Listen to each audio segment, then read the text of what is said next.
CM Revanth Reddy పచ్చి అబద్ధాల కోరువని రైతులనే కాదు దేవులను కూడా మోసం చేస్తున్నాడని మాజీ మంత్రి వేముల ప్రశాంత్ రెడ్డి ధ్వజమెత్తారు.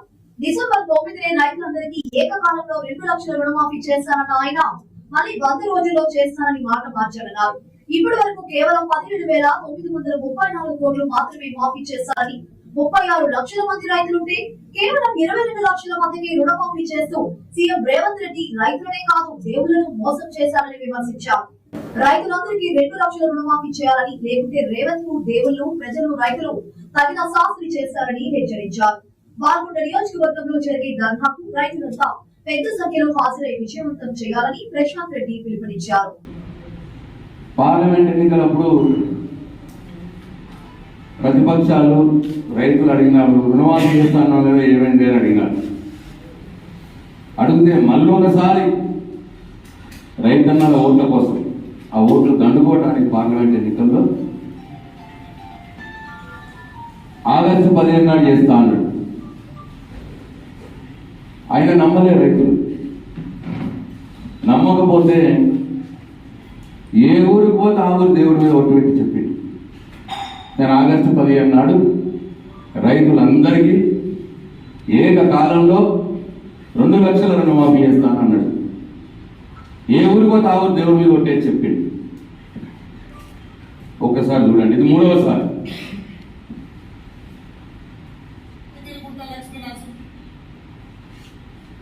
నేను యాదగిరిగుట్ట లక్ష్మీ నరసింహస్వామి ఆనగా మాటిస్తున్నా 15 ఆగస్టు లోపల రైతులకు 2 లక్షల రూపాయలు రుణమాఫీ చేస్తాను. రామప్ప దేవాలయం శివుడి సాక్షిగా, సమ్మక్క సారమ్మ సాక్షిగా, 1000 స్తంభాల గుడి సాక్షిగా 15 ఆగస్టు లోపల తెలంగాణ రైతాంగానికి 2 లక్షల రూపాయల రుణమాఫీ చేసి తీరుతా. దేవులప్ప సాక్షిగా మాట ఇస్తున్నా 15 ఆగస్టు లోపల 2 లక్షల రూపాయల రుణమాఫీ చేసి తీరుతా. 7 పాయల దుర్గమ్మ సాక్షిగా నేను మాట ఇస్తున్నా 15 ఆగస్టు లోపల ప్రతి రైతుకు 2 లక్షల రూపాయల లోపల రుణమాఫీ చేసే బాధ్యత సరస్వతి మందిరం మీద ఒట్టే చెప్తున్నా. 15 ఆగస్టు లోపల రైతాంగానికి 2 లక్షల రూపాయల రుణమాఫీ చేస్తుంది మా ప్రభుత్వం. కొమరవెల్లి మల్లన్న సాక్షిగా 15 ఆగస్టు లోపల ఈ రాష్ట్రంలో ఉన్న రైతులందరికీ 2 లక్షల రూపాయల రుణమాఫీ చేసి ఈ తెలంగాణ రైతాంగాన్ని ఆదుకునే బాధ్యత నాది. జూబ్లీస్లో ఉన్న పెద్దమ్మ సాక్షిగా నేను మీకు మాటిస్తున్నా 15 ఆగస్టు లోపల రుణమాఫీ చేసి తీరుతా. కొత్తపల్లి గంట నుంచి మాట ఇస్తున్నా. కురుమూర్తి గోవింద్ సాక్షిగా 15 ఆగస్టు లోపల 2 లక్షల రూపాయల రైతు రుణమాఫీ చేసి నా పాలమూరు బిడ్డల తీసుకుంటా. ఆరుమూరు సుందరపుట్ట సాక్షిగా 15 ఆగస్టు లోపల 2 లక్షల రూపాయల రుణమాఫీ చేసి తీరుతా.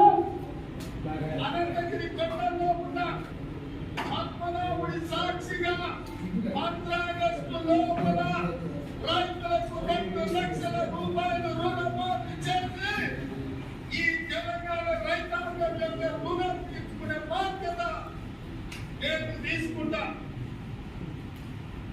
అది రాష్ట్రంలో ఉన్న దేవుళ్ళందరి మీద ఒట్టేసి 15 ఆగస్టు లోపలనే రైతులందరికీ 2 లక్షల రుణమాఫీ చేస్తా అని చెప్పినాడు. రైతులు నమ్మింది. 3వసారి కూడా నమ్మి పార్లమెంట్ ఎలక్షన్లో ఓట్లేసారు. ఇప్పుడు 15 ఆగస్టు నిన్న అయిపోయింది. నిన్ననే కదా అయింది 15 ఆగస్టు. రైతులారా మిమ్మల్ని నేను అడుగుతున్నా, నిజామాబాద్ కామారెడ్డి జిల్లాల రైతులు, మీలో ఎంతమందికి అయింది రుణమాఫీ? 15 ఆగస్టు లోపలనే అందరికీ ఇస్తా అన్నాడు. మీలో ఎంతమందికి అయిందో మీరే ఒకసారి ఆలోచన చేయండి. అయింది ఎంతమందికి? చాలా తక్కువ మంది. అది కూడా ఆయన చేసిన గొప్పతనమే లేదు. రైతు బంధు ఇచ్చేది ఆపి ఆ పైసల్నే రుణమాఫీ కింద ఎంతో కొంతమందికి ఇచ్చింది.